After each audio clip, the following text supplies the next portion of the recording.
السلام علیکم میرے پیارے دوستو۔ بخشش کرنے والا، رحماں رحیم اور شفقت کا واقعہ۔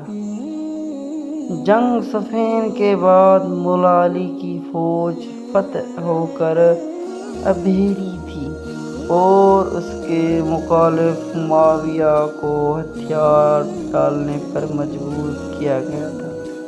جب علی دشمن کے کیمپ میں داخل ہوا تو اس نے ایک سپاہی سے ملاقات کی جسے علی کے آدمیوں نے پکڑ لیا تھا اور وہ علی کی فوج کے خلاف لڑ رہا تھا۔ اس نے خوف کی آنکھوں میں اس کی طرف دیکھا، لیکن یوں ہوا کہ اس کی روح کانپ گئی۔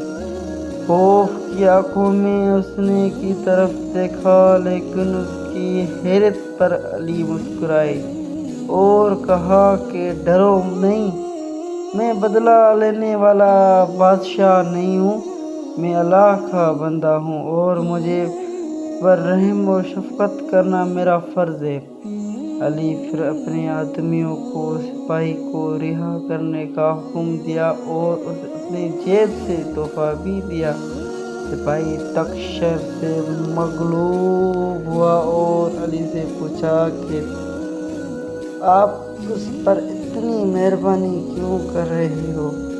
علی نے جواب دیا، ہم سب ایمان میں بھائی ہیں اور یہ ہمارا فرض ہے کہ ہم ایک دوسرے کو معاف کریں اور رحم کریں۔